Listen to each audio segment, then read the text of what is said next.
Vamos a orar, hermanos, para encomendarnos al Espíritu Santo, para que Él disponga nuestro corazón y nos dé esa disposición y esa reverencia para escuchar su palabra.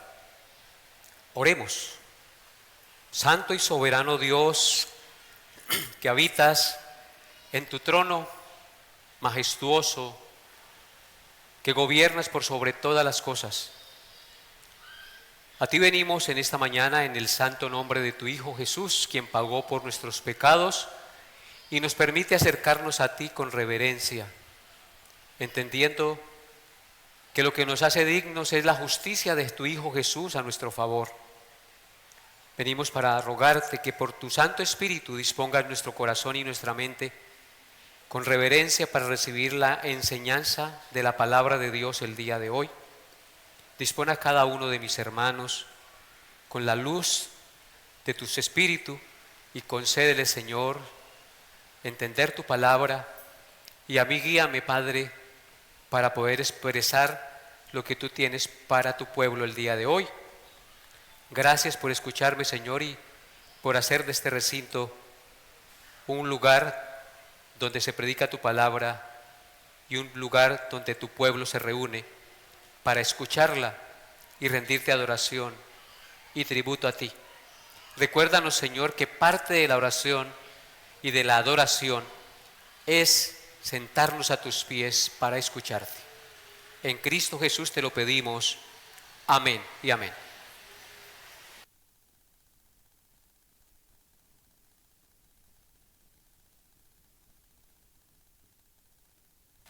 Estamos considerando 4 características de una iglesia saludable. Estas 4 características, en primer lugar, ya la vimos: pureza doctrinal, pureza de gobierno, pureza de testimonio y pureza de culto. Ya hemos considerado las 2 primeras características de una iglesia saludable: la pureza doctrinal y la pureza de gobierno. El día de hoy consideraremos la tercera característica, es decir, la pureza de testimonio. Cuando hablamos de pureza de testimonio, nos referimos a que la iglesia local, los creyentes verdaderos y nacidos de nuevo, por ser el pueblo de Dios, perdonado y lavado de sus pecados con la sangre del Cordero, tiene el deber, la responsabilidad moral y espiritual de mostrar al mundo, con su testimonio y santidad de vida, la realidad del amor y la transformación que Cristo ha obrado en sus vidas. Es decir, si yo he creído realmente en Cristo, si he sido salvado por el poder de su Espíritu, regenerado o nacido de nuevo, como creyentes debemos mostrar al mundo esa realidad del cambio y de la nueva criatura que yo soy en Jesucristo en este mundo. La Biblia nos enseña claramente que Cristo murió para hacer de su iglesia una iglesia santa, sin mancha y sin arruga. Murió para santificarla y purificarla en el lavamiento del agua por la palabra. En razón de esto, la salud espiritual de una iglesia no se mide por la cantidad de personas que asisten, ni por el tamaño de sus instalaciones, ni por el uso de la tecnología, aunque eso es necesario. Las iglesias saludables son las que procuran llevar a cabo la voluntad de Dios en aquellas áreas que Dios ha revelado en su santa palabra. Y una de esas áreas es la pureza de testimonio que la iglesia debe mostrar y testificar al mundo. Cuando hablamos de pureza de testimonio, nos referimos al testimonio interno del Espíritu Santo en una persona, que se refleja en el testimonio externo de su buen obrar y cambio de vida en el mundo donde vive, sea en el trabajo, sea en el barrio, sea en la iglesia o en cualquier lugar. Para que la iglesia tenga esa pureza de testimonio, tanto interno como externo, es necesario tres cosas. Necesariamente necesitamos tres cosas para mostrar esa pureza de testimonio. En primer lugar, necesitamos la correcta y clara exposición de la palabra de Dios y su sana enseñanza a toda la congregación. La palabra de Dios es la que transforma y renueva nuestro entendimiento. Dicho de otra manera, la palabra de Dios en una iglesia saludable es exaltada y enseñada en gran medida porque ella es la lámpara, ella es el pan, ella es el martillo y la espada de la iglesia. Pues ella es inspirada por Dios y como es inspirada por Dios, es útil para enseñar, para redarguir, para corregir, para instruir en justicia, a fin de que el hombre de Dios, es decir, los hijos de Dios, los creyentes, sean enteramente preparados para toda buena obra. Es decir, la palabra de Dios es la que nos prepara, nos santifica, nos pule para obrar rectamente delante de Dios y delante de la gente. En segundo lugar, para que en la iglesia haya pureza de testimonio, tanto interno como externo, los hermanos deben procurar vivir intencionalmente con la ayuda del Espíritu Santo en obediencia a los mandamientos y principios de la palabra de Dios. Debe haber sometimiento a las enseñanzas y a las exhortaciones bíblicas de sus pastores. Si no hay sometimiento a la palabra de Dios, sino desobediencia, ¿cómo vamos a brillar en el mundo con la luz de Jesucristo? Si yo digo una cosa pero con mis hechos muestro otra, estoy viviendo de manera incoherente y eso no agrada al Señor. Así que debemos procurar vivir intencionalmente con la ayuda del Espíritu Santo. Óigalo bien, porque usted en sus propias fuerzas no lo podrá. Necesita de la ayuda del Espíritu Santo para vivir en obediencia a los mandamientos y a los principios de la palabra de Dios. Debe entonces haber disciplina, debe haber una manera diaria en la que usted se disciplina para estar en la presencia de Dios cada día y tener su encuentro con Él y con la palabra para ser exhortado y animado a vivir de acuerdo a ella. Y en tercer lugar, para que haya pureza de testimonio en una congregación saludable, tiene que haber orden, tiene que haber disciplina eclesiástica en medio de la congregación. ¿Qué quiere decir esto? Quiere decir que todo aquel que llamándose cristiano cause divisiones con falsas doctrinas, con chismes, con escándalos y murmuraciones, o que cometa actos inmorales y dé mal testimonio, siendo tropiezo a los demás hermanos, poniendo en burla el nombre de Cristo, debe ser llamado al orden y disciplinado por los pastores. Entonces, esas tres cosas se necesitan para que haya pureza de testimonio. Ser expuestos a la palabra de Dios. Número dos.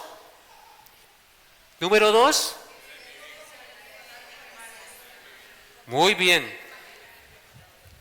Procurar vivir intencionalmente sometidos a las enseñanzas de la palabra de Dios.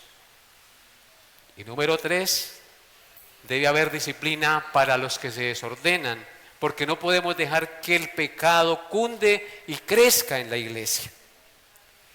Este tema de la disciplina eclesiástica lo miraremos, vamos a mirar el tercero, lo miraremos haciendo 3 preguntas, porque casi la disciplina eclesiástica no existe en las iglesias. Hay algo muy light y uno debe entender esta verdad. El tema de la disciplina eclesiástica entonces lo vamos a mirar haciendo 3 preguntas. ¿Qué es la disciplina eclesiástica? El propósito de la disciplina. y el cómo se debe ejercer la disciplina. 3 preguntas. ¿Qué es la disciplina eclesiástica? El propósito de tal disciplina y el cómo se debe ejercer la disciplina. Veamos la primera. ¿Qué es la disciplina eclesiástica? En un sentido general, disciplinar es enseñar normas y conductas bíblicas adecuadas para vivir adecuadamente como hijos de Dios en el mundo. En un sentido estricto, la disciplina es correctiva. Esto quiere decir que tiene el propósito de redarguir y corregir a través de exhortaciones y consejos bíblicos el comportamiento pecaminoso de los miembros de la iglesia, que somos todos, que todos tenemos comportamientos pecaminosos. Y en sentido aún mucho más extremo, la disciplina eclesiástica es el acto de excluir de la participación de la Santa Cena o en casos más graves de la membresía de la iglesia local a un miembro que ha caído en pecado grave y que después de haber sido exhortado varias veces según el parámetro bíblico, no demuestra arrepentimiento y no quiere abandonar el pecado, sino que causa desgracia en medio de la congregación. En términos generales, entonces, la disciplina eclesiástica son las medidas de confrontación correctiva tomadas por los pastores respecto a la práctica del pecado de un creyente en la congregación, del cual no se quiere arrepentir ni apartar. En Primera de Juan, la palabra de Dios dice en el capítulo 3, Primera de Juan 3, 8 al 9, dice lo siguiente, Primera de Juan 3, 8 al 9, el que practica el pecado es del diablo, porque el diablo peca desde el principio. Para esto apareció el Hijo de Dios, para deshacer las obras del diablo. Todo aquel que es nacido de Dios no practica el pecado, porque la simiente de Dios permanece en él y no puede pecar porque es nacido de Dios. Observen lo que dice Primera de Juan 3, 8 al 9. Dice que el que practica el pecado es del diablo, porque el diablo peca desde el principio.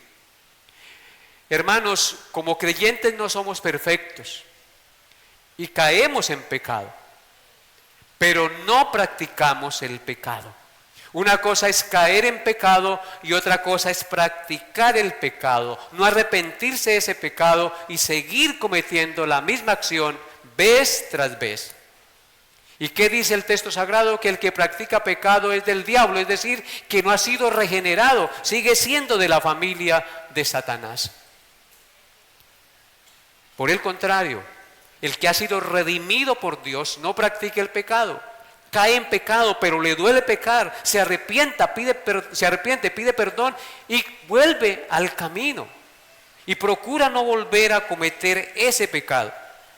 Porque para esto apareció el Hijo de Dios, para deshacer las obras del diablo en mí. Por eso el que practica el pecado es del diablo, porque muestra que las obras del diablo no han sido deshechas en él. Pero el que es hijo de Dios no practica el pecado porque Cristo deshizo las obras del diablo. En consecuencia el pecado ya no lo gobierna, no se enseñorea de él. Todo aquel que es nacido de Dios, dice el verso 9, no practica el pecado. Vuelve y reitera, todo aquel que es nacido de Dios no practica el pecado. ¿Por qué razón? Porque la simiente de Dios permanece en él. Es decir, el principio de vida, la nueva vida en Cristo, el Espíritu Santo, la nueva creación permanece en mí. La simiente de Dios permanece en mí. Y en consecuencia no puedo pecar porque soy nacido de Dios. Ahí dice no puedo pecar no significa que no caiga. Es decir, no vivo esclavo del pecado. Así que cuando hablamos de pureza de testimonio y de disciplina eclesiástica quiere decir que los pastores tienen la responsabilidad moral y espiritual de no tolerar la práctica de cualquier tipo de pecado en la congregación que se convierta en práctica repetitiva sin arrepentimiento y abandono del mismo en algún hermano en la congregación. En otras palabras, no se debe tolerar el pecado porque esto afecta la pureza de testimonio de la congregación, ya que la iglesia fue creada por el Señor para reflejar el carácter santo de Dios en el mundo. No somos diferentes, hermanos. Somos diferentes a los del mundo. Nosotros somos hijos de Dios. Y dice la Escritura, y el mundo entero está bajo el maligno. Entonces, fuimos creados por Dios y llamados por Dios a formar parte de su pueblo para reflejar el carácter santo de Dios y de su Hijo en el mundo. En consecuencia, la disciplina es un mecanismo espiritual que ayuda a la iglesia a reflejar fielmente el carácter de la gloria de Dios, permaneciendo en la práctica de la santidad. Por tal razón, deben tomarse medidas disciplinarias correctivas si el pecador persiste y no se arrepiente ni se aparta del pecado. La Biblia dice en Hebreos 12, versículos 6 al 8 lo siguiente. Hebreos 12, 6 hasta el 8. Dice así la palabra de Dios. Porque el Señor, quisiera que todos estuvieran allí. Hebreos 12, 6 al 8. Dice, porque el Señor al que ama, disciplina y azota a todo el que recibe por hijo. Si soportáis la disciplina, Dios os trata como a hijos. Porque ¿qué hijo es aquel a quien el Padre no disciplina? Pero si se os deja sin disciplina, de la cual todos han sido participantes, entonces no sois hijos, sino bastardos. Hermanos queridos, vemos claramente que la disciplina es un acto de la misericordia de Dios. Dice que el Señor al que ama, disciplina. Y como nosotros somos indisciplinados, necesitamos que el Señor nos discipline, que el Señor nos corrija. Dice que azota a todo el que recibe por hijo. Y que si soportamos la disciplina, Dios nos trata como a hijos. Porque ¿qué hijo es aquel a quien su padre no disciplina? Si usted ve a su hijo obrando incorrectamente, usted lo llama al orden, usted lo disciplina. ¿Cuánto más entonces en la congregación, si nuestros hermanos están andando desordenadamente, hay que llamarlos al orden, como vamos a mirar más adelante? Entonces la disciplina es bíblica y es de parte del Señor. Si se nos deja sin disciplina, de la cual todos, dice, han sido partícipes, entonces no somos hijos, sino bastardos. Entonces, yo no puedo decir que soy amado por Dios, como dicen algunos, es que Dios me ama tanto que Él me da todo. Si la ama, también la disciplina si está obrando incorrectamente.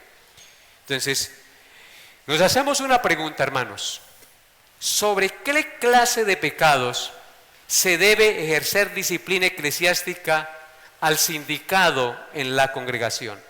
¿Sobre qué clase de pecados se debe ejercer disciplina eclesiástica al sindicado en la congregación?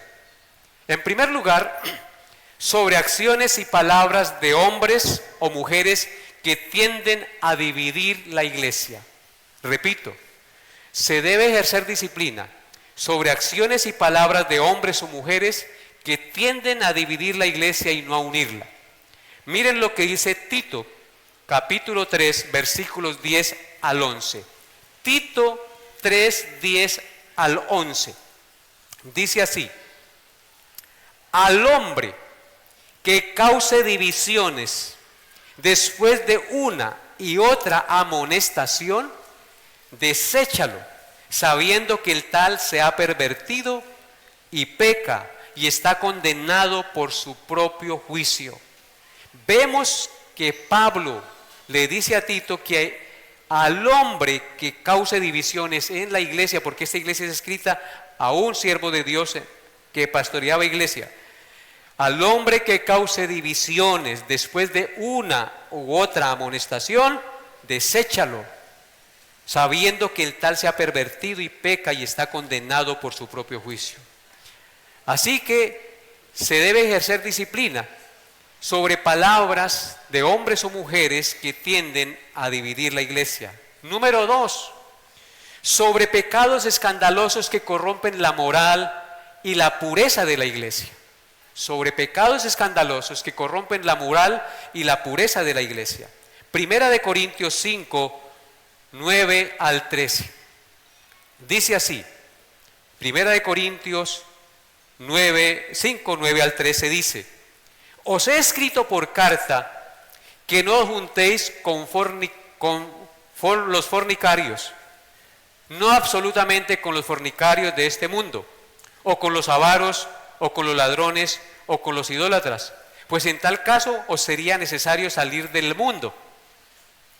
Más bien os escribí que no os juntéis con ninguno que llamándose hermano fuere fornicario, o avaro, o idólatra, o maldiciente, o borracho, o ladrón, con el tal ni aun comáis. Porque ¿qué razón tendría yo para juzgar a los que están fuera? ¿No juzgáis vosotros a los que están dentro? Porque a los que están fuera Dios juzgará. Quitad pues a ese perverso de entre vosotros. Amén. En la iglesia de los Corintios había un problema de incestuoso. El hijo de un padre, se estaba acostando con la mujer de su padre, no con la mamá, sino con la segunda esposa, y teniendo relaciones sexuales con ella. Y la iglesia estaba complacida en eso, y seguía asistiendo como si nada. Pablo se dio cuenta y escribió esta carta para que corrigieran ese pecado en la congregación, porque eso no traía ninguna luz ni bendición al mundo ni a la iglesia. Y por eso dice: os he escrito por carta que no os juntéis con los fornicarios, no absolutamente con los fornicarios. Y entonces dice, pues cuando uno está por ahí en el mundo, no puede apartar este sí, este no, pero habla respecto a la iglesia. Más bien os escribí que no os juntéis con ninguno que llamándose hermano fuere fornicario, o avaro, o idólatra, o maldiciente, o borracho, o ladrón, con el tal ni aun comáis. Porque ¿qué razón tendría yo para juzgar a los que están fuera? ¿No juzgáis vosotros a los que están dentro? Porque a los que están fuera Dios los juzgará. Quitad pues a ese perverso de entre vosotros. O sea que debe haber una disciplina y una censura si una persona no quiere arrepentirse ni apartarse de su pecado. Así que la disciplina es para purificar la iglesia y no permitir que se corrompa la congregación. En tercer lugar, se debe ejercer disciplina sobre acusaciones o difamaciones falsas. Escúchenlo bien. Acusaciones o difamaciones falsas contra los líderes de la iglesia. Hay líderes que son acusados justamente porque justamente han pecado y han traído vergüenza al nombre de Cristo y dado mal ejemplo a la congregación. Pero hay veces que se les acusa falsamente. Y dice aquí que nosotros debemos ejercer disciplina sobre acusaciones o difamaciones falsas contra los líderes de la iglesia. 1 Timoteo dice, capítulo 5, versículo 19 al 20. 1 Timoteo 5, 19 al 20 dice: contra un anciano o un pastor no admitas acusación sino con 2 o 3 testigos. A los que persisten, hablando a los pastores o ancianos que persisten en pecar, repréndelos delante de todos para que los demás también teman. Entonces, hermanos, aquí no se escapa nadie de la disciplina. No es que por yo ser pastor esté exento de hacer lo que quiera y nadie me puede decir nada. No, hermanos, aquí todos somos iguales y todos merecemos censura si estamos obrando injustamente, incorrectamente o pecando contra Dios y trayendo mal ejemplo a la congregación. En cuarto lugar, se debe ejercer disciplina sobre propagación de falsas doctrinas en la iglesia El testimonio de la verdad del Evangelio y la sana doctrina deben ser guardados con celo santo en la iglesia. Aquí tenemos un credo, una confesión de fe, unos principios bíblicos por los cuales nos regimos, que están estipulados y respaldados por la palabra de Dios. Cualquiera que quiera traer falsa enseñanza, meter su doctrina, por eso el curso de membresía, usted tiene que estar de acuerdo con lo que creemos para ser miembro, porque si usted no está de acuerdo con lo que creemos, ¿a qué viene? Tenemos que estar unidos en una misma mente, en un mismo parecer, en un mismo cuerpo. Entonces, tenemos que guardar celosamente la doctrina bíblica e histórica. Ella es como muralla que nos libra de que entren falsas enseñanzas. ¿Por qué está tan pervertida la iglesia hoy en día? Porque dejaron entrar falsos profetas, falsos maestros y comenzaban a enseñar doctrinas equivocadas que no han sido aprobadas ni avaladas por la historia de lo que ha creído la cristiandad a través de los tiempos, sino doctrinas novedosas. Comezón de oír, como dice Pablo, se amontonarán maestros con comezón de oír, que les endulzarán el oído. Y entonces la gente se deslumbra por esas doctrinas. Entonces, si hay alguien que traiga una doctrina equivocada, falsa, nosotros debemos llamarlo. Eso no lo creemos aquí, arrepiéntase de eso. Si sigue tratando de dividir la iglesia, pues toca llamarlo al orden. Entonces, miren lo que dice 2 de Timoteo, capítulo 2, versículos 16 al 18. 2 de Timoteo 2, 16 al 18.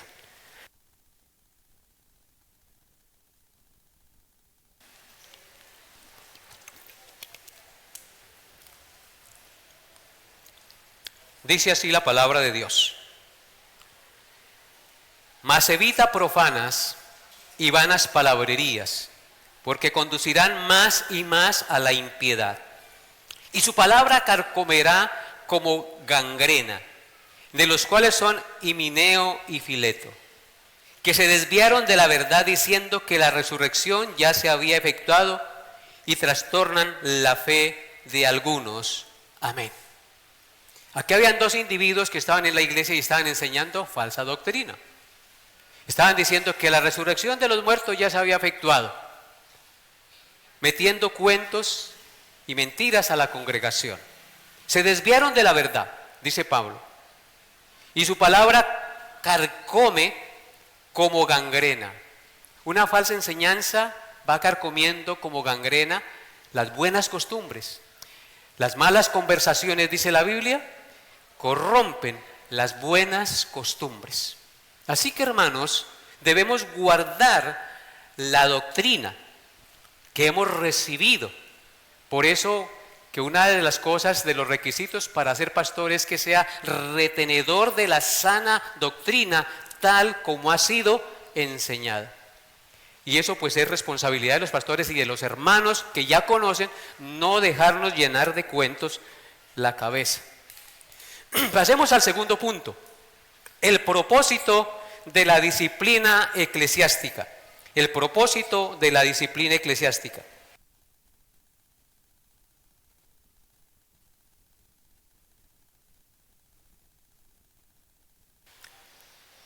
El propósito de la disciplina eclesiástica, básicamente son tres los propósitos del por qué se debe ejercer la disciplina eclesiástica. En primer lugar, son tres. En primer lugar, para mejorar el testimonio interno y externo de la iglesia y dar gloria a Dios. El mundo nos observa, hermanos. Desde que usted se pone el rótulo de cristiano, a usted el mundo lo observa. Y cualquier cosita que usted haga, le caen sin misericordia encima. ¿O no es así? Así que, hermanos, el mundo nos observa, nos critica y juzga duramente, y muchas veces con razón, porque no practicamos lo que profesamos con nuestra boca. Cuando no se tolera en el seno de la iglesia la práctica del pecado, sino se pone freno, se exhorta con frecuencia a la santidad y se llama al autoexamen, al orden y a la disciplina a los que practican el pecado, la iglesia dará un excelente testimonio de vida al mundo que redunda para la gloria de Dios. La Biblia dice que fuimos llamados para que el mundo vea nuestras buenas obras y glorifiquen a vuestro Padre que está en los cielos. No fuimos llamados para que el mundo vea nuestro pecado, hermanos, sino llamados para que el mundo vea la obra de Cristo en nosotros, vea el amor y la santidad de Cristo en nosotros. Es por eso que Mateo 5:13 al 16 dice, Mateo 5:13 al 16, vosotros sois la sal de la tierra, pero si la sal se desvaneciere, ¿con qué será salada? No sirve para nada, sino para ser echada y fuera y hollada por los hombres. Si nosotros somos la sal y no cumplimos nuestra labor de sal, no servimos para nada. Es lo que está diciendo el Señor acá. Porque si usted le echa sal a la comida y la comida no coge sabor, esa sal no sirve. Aquí el Señor nos compara con la sal. Si no somos sal, si no preservamos la corrupción, entonces no servimos para nada. Vosotros sois la luz del mundo, dice Cristo. Una ciudad asentada sobre un monte no se puede esconder, ni se enciende una luz y se pone debajo de un almud, sino sobre el candelero, para que alumbre a todos los que están en casa. Así alumbre vuestra luz delante de los hombres, para que vean vuestras buenas obras y glorifiquen a vuestro Padre que está en los cielos. En segundo lugar, hermanos, el segundo propósito de la disciplina eclesiástica es restaurar, sanar y fortalecer a los creyentes que pecan contra Dios. Vuelvo y repito, el segundo propósito de la disciplina eclesiástica es restaurar, sanar y fortalecer a los creyentes que pecan contra Dios. La disciplina eclesiástica, entonces, en ese orden de ideas, es un acto de amor y de gracia. La Biblia dice en Proverbios 13, versículo 24, dice las siguientes palabras, Proverbios 13, 24. El que detiene el castigo a su hijo, aborrece, mas el que lo ama, desde temprano lo corrige. ¿Qué es la disciplina entonces? Un acto de amor y de gracia en favor del indisciplinado. Proverbios 15, versículos 31 y 32 dice, Proverbios 15, 31 y 32.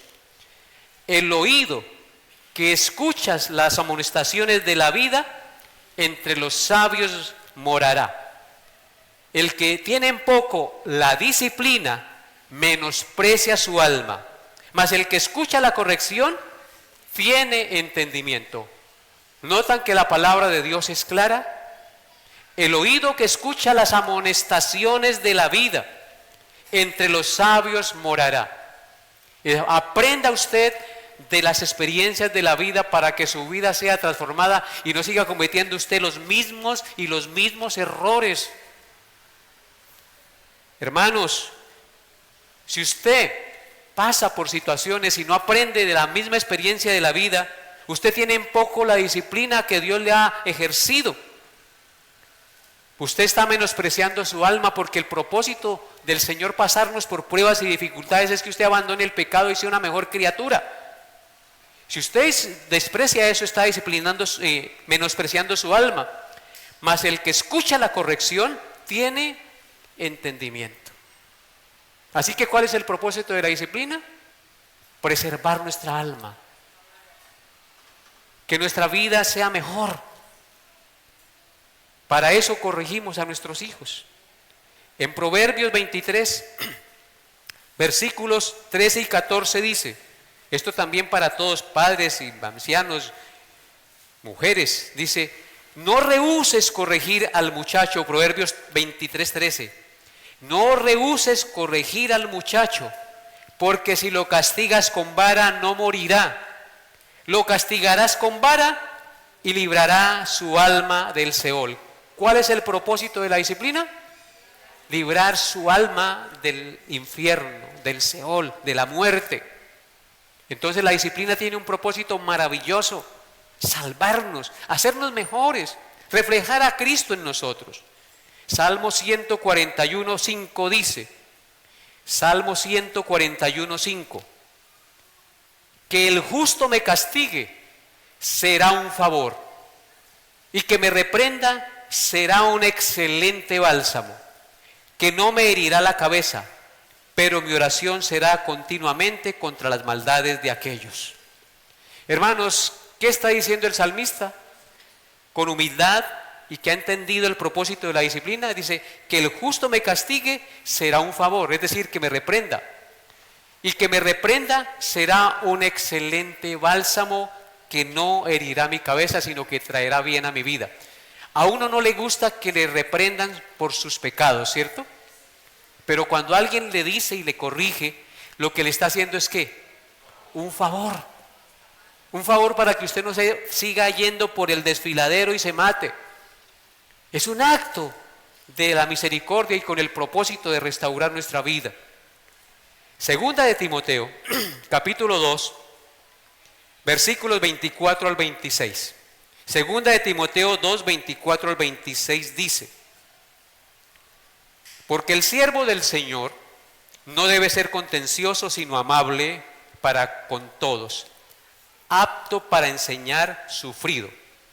Y escuchen, que con mansedumbre corrija a los que se oponen, por si quizás Dios les conceda que se arrepientan para conocer la verdad y escapen del lazo del diablo en que están cautivos a voluntad de él. Siempre el propósito de corregir, de exhortar y de mostrar es que escapen del pecado, de ese lazo que los tiene atados y sean mejores. Y en Hebreos 12:11 dice, Hebreos 12:11 dice lo siguiente: es verdad que ninguna disciplina al presente parece ser causa de gozo, sino de tristeza, pero después da fruto apacible de justicia a los que en ella han sido ejercitados. Ninguna disciplina al presente nos es motivo de gozo. Por el contrario, es motivo de tristeza. ¿Por qué a mí? Y lloramos y pataleamos. Pero después de que pasamos, si somos inteligentes y aprovechamos eso por lo que pasamos, vamos a salir mejores criaturas. Después da fruto apacible de justicia a los que en ella han sido ejercitados. En conclusión, amados hermanos, el propósito de la disciplina no es destruir al pecador, ni aplastarlo, ni menospreciarlo, sino sanar, renovar su entendimiento para que se aparte del pecado y viva para la gloria de Dios. Y el tercer propósito de la disciplina eclesiástica es para que los demás miembros de la congregación teman. Este también es importante. El tercer propósito de la disciplina eclesiástica es para que los demás de la congregación teman. Cuando se sientan precedentes de disciplina en la iglesia contra las prácticas pecaminosas y escandalosas, los demás van a temer y serán movidos a andar en santidad, porque entenderán que la iglesia y las cosas de Dios no son ningún juego. Cuando se comienza a tolerar la práctica del pecado en la iglesia o en su hogar, en cualquier parte, comienza a producirse el efecto manzana podrida.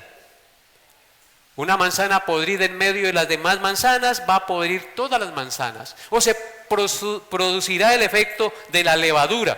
Un poco de levadura va a leudar toda la masa. Miren lo que dice Deuteronomio, capítulo 17, versículos 12 al 13. Deuteronomio 17, 12 al 13. Dice lo siguiente: y el hombre que procediere con soberbia, no obedeciendo al sacerdote que está para ministrar allí delante de Jehová tu Dios, o al juez, el tal morirá, y quitarás el mal de en medio de Israel. Y todo el pueblo oirá y temerá y no se ensoberbecerá. ¿Cuál era el castigo en la antigüedad contra los que pecaban? Matarlos. De hecho, Toda violación de los 10 mandamientos merecía la muerte. Y aquí este es el principio que se aplica en la disciplina en el Nuevo Testamento. Ya no se mata a la persona, pero se corrige y se instruye. Entonces, hermanos, es para que se ejerce disciplina, para que los demás teman. Porque ¿qué dice la parte final del versículo 13? Todo el pueblo oirá y temerá y no se ensoberbecerá. Si se aplica disciplina en una iglesia y no se tolera el pecado, los hermanos van a temer, van a tener reverencia, van a respetar, van a comportarse de manera adecuada, porque van a ver que las cosas de Dios no son un juego.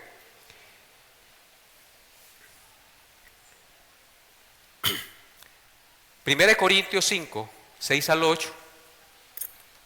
Primera de Corintios 5, 6 al 8 dice: no es buena vuestra jactancia. ¿No sabéis que un poco de levadura leuda toda la masa? Limpiaos pues de la vieja levadura, para que seáis nueva masa, sin levadura, como soy. Porque nuestra Pascua, que es Cristo, ya fue sacrificada por nosotros. Él murió para que nosotros no fuéramos condenados, para que nosotros no muriéramos. Así que, hermanos, celebremos la fiesta, no con la vieja levadura, ni con la levadura de malicia y de maldad, sino con panes sin levadura, de sinceridad y de verdad. Entonces, hermanos, todo esto se hace con un propósito santo: que la iglesia sea preservada y muestre la gloria de Dios en el mundo. Pasamos a nuestro tercer punto: el cómo debe ejercerse la disciplina eclesiástica. ¿Cómo debe ejercerse? La disciplina eclesiástica se ejerce sobre aquellos que han llevado una práctica reiterativa de pecado y están afectando con su mal testimonio el buen orden y la santidad en la iglesia. En Gálatas 6, versículo 1, dice lo siguiente, del cómo se debe ejercer la disciplina. Gálatas 6, versículo 1. Hermanos, si alguno fuere sorprendido en alguna falta, vosotros que sois espirituales, restauradle con espíritu de mansedumbre, considerándote a ti mismo, no seas que tú también seas tentado. Amén. Este pasaje nos enseña 3 cosas acerca de la disciplina eclesiástica.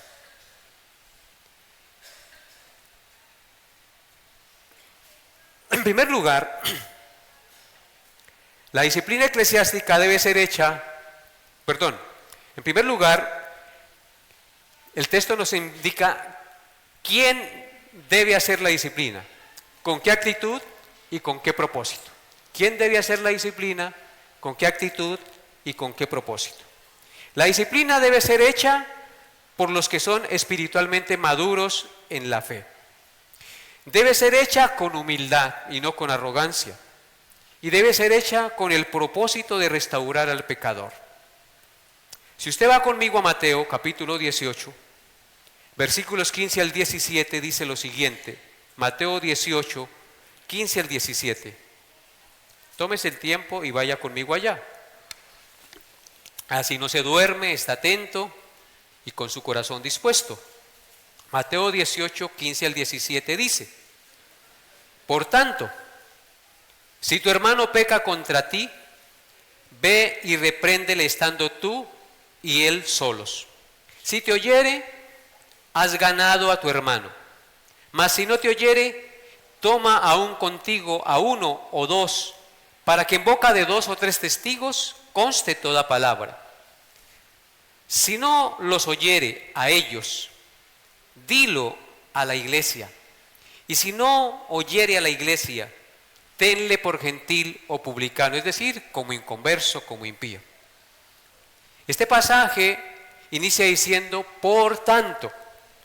Este por tanto es un conector de texto que nos indica que lo que el Señor va a decir tiene relación con el pasaje anterior. Es decir, en este caso con la parábola de la oveja perdida, donde el Señor manifiesta que no es la voluntad de nuestro Padre que se pierda uno de aquellos pequeños que creen en Él, pero que se han descarriado. En consecuencia, el pasaje de Mateo 18 nos muestra que la disciplina debe tener unos pasos con el propósito de traer al descarriado al redil del Señor. El ofendido debe tomar la iniciativa y buscar al hermano para redarguirle en amor y arreglar las cosas ellos dos solos. Si lo oyere, dice el texto, has ganado a tu hermano, y ahí terminó todo, besito, abracito, y no pasó nada, y seguimos adelante.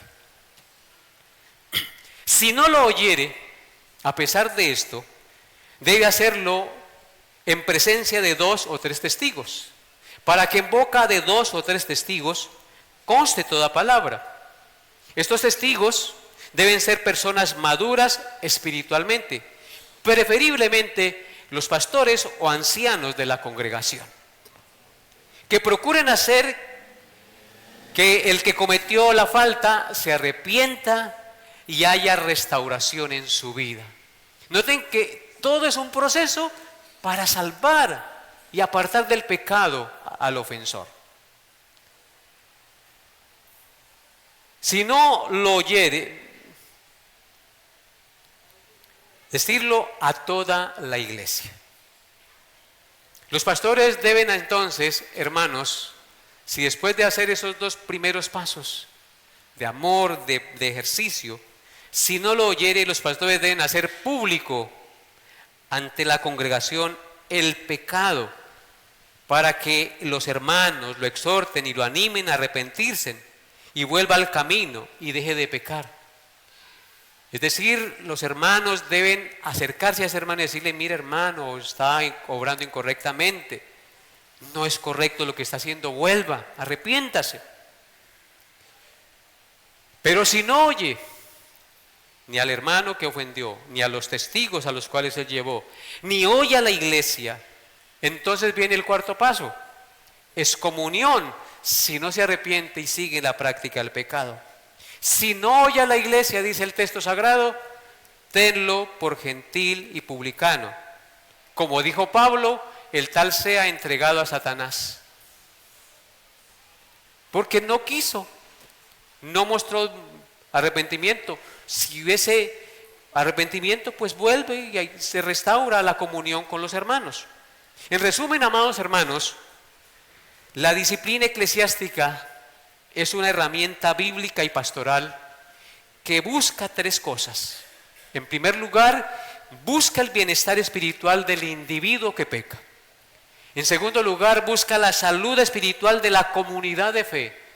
Y en tercer lugar, la gloria de Dios en el mundo. Hermanos, esto que les he enseñado es bíblico, es correcto y es necesario instaurarlo en nuestra iglesia. Desde luego que sí. La falta de disciplina, como para terminar, la falta de disciplina en el hogar. Si usted es un padre laxo, una madre laxa, que no corrige ni disciplina a sus hijos, lo harán llorar gotas de sangre. Se desviará. Así que la falta de disciplina en el hogar, en los colegios, en el Estado y en la iglesia ha llevado a que cada día más y más la sociedad viva sin freno y en descontrol, como lo que estamos viendo hoy, hermanos. Desbocándose en la inmoralidad sexual, en los vicios, en la violencia, en el irrespeto a las autoridades, en el irrespeto a los padres y por supuesto a Dios, nuestro Creador. Todo eso por falta de disciplina, de tener en cuenta los principios de la palabra de Dios.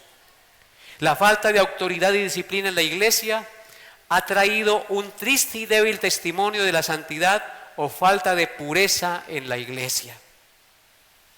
Como pastores debemos mirar si muchas de las cosas, de problemas que se presentan en las congregaciones y la falta de impacto en el mundo, sea por falta de ejercitar la disciplina en la iglesia, en el hogar, dejando hacer a los hijos lo que les venga en gana.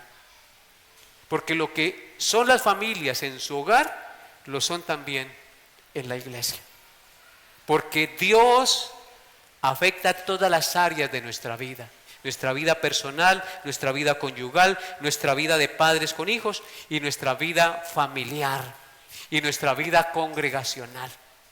Así que, hermanos, esto es supremamente importante. Dejemos el miedo entonces a confrontar y a reprender a los miembros por sus pecados, por temor a que se vayan de la iglesia. Hermanos, no somos llamados a agradar a los hombres, sino a Dios. Recordemos que Dios es el que añade a la iglesia los que han de ser salvos y no nosotros los hombres. El que es de Dios, las palabras de Dios oye. El que es de Dios se somete a sus mandamientos y procura vivir de acuerdo a ellos. No pensemos que el ejercer disciplina es una falta de amor y de misericordia. Por el contrario, amados hermanos, la falta de disciplina es falta de amor y falta de misericordia en la iglesia. El pecador incestuoso de Primera de Corintios que le mencioné, capítulo 5, después de haber sido disciplinado, se arrepintió, se apartó de su pecado y volvió a ser recibido al seno de la iglesia como una nueva criatura. Así que la disciplina tiene algo muy especial y es hacernos más como nuestro Señor Jesucristo. Si el Hijo de Dios, por lo que padeció, aprendió obediencia, dice la Escritura en Hebreos, ¿cuánto más nosotros necesitamos padecer y ser disciplinados por Dios para aprender a obedecer al Señor? Puede que la disciplina de un pastor no afecte, pero hay alguien que disciplina perfectamente y duramente, y ese es nuestro Dios. Así que el llamado, hermanos, en esta hora de la mañana, como pastor, es a que mostremos a través de nuestro estilo y manera de vivir como cristianos la santidad y la pureza de Dios en el mundo, porque fuimos creados a su imagen y a su semejanza, y aunque esa imagen fue dañada por el pecado al principio, esa imagen comenzó a ser restaurada desde el mismo momento en que Cristo nos salvó y puso su Santo Espíritu en nosotros. Así que nosotros somos como la luz de la aurora que va en aumento hasta que el día es perfecto. Que Dios les haya hablado a su corazón, amados hermanos. Colóquense de pie y vamos a orar. Padre, estamos aquí reunidos porque creemos en ti, porque tú has enviado a tu Hijo para salvarnos y redimir nuestra alma de todo mal. A deshacer las obras del diablo viniste del cielo a la tierra. En consecuencia, el pecado ya no tiene autoridad, ni nos va a gobernar, ni a esclavizar. Podemos desechar con el poder del Espíritu Santo que mora en nosotros el pecado y vivir una vida que agrade a Dios cada día más. Y cada vez que pequemos, ser conscientes que necesitamos arrepentirnos y vivir para tu gloria, Santísimo Señor. No nos dejes en paz cuando estemos obrando mal, Señor. Redarguye nuestra conciencia y llévanos al arrepentimiento y apartarnos del pecado. Sé como una carga y una espina en nuestra conciencia que no nos deje estar en paz hasta que nos apartemos de aquel pecado que estemos cometiendo. Ya sea el orgullo, la altivez, la arrogancia, Señor. Ayúdanos, Señor. Te necesitamos como necesitamos el oxígeno para respirar y vivir físicamente. Si tú no nos ayudas, nosotros en nuestras fuerzas no podemos. Reconocemos nuestra debilidad, pero reconocemos que en ti tenemos todo el poder para ser sal y luz en este mundo, Señor. Ayúdanos, por favor. Te lo suplicamos, glorioso de Dios. Y al que no te conoce, si hay alguien en este lugar que no conoce de ti, Señor, que no ha rendido su vida a los pies de la cruz, te ruego que toques su conciencia y le hagas entender que es pecador y que si no se arrepiente y confía en Jesús como su Salvador, se perderá. Tráelo a ti, Señor, y sálvale, Señor. Salva su alma y restaura su vida y hazle un hijo tuyo, Señor. Te lo pido, glorioso Señor, en el nombre de tu Hijo Jesús, con acción de gracias. Amén y amén. Que la paz de Dios, que sobrepasa todo entendimiento, guarde sus corazones y sus pensamientos en Cristo Jesús. Dios los lleve en su paz. El culto ha terminado y los felicito porque ellos estuvieron muy juiciosos y no se pararon al baño.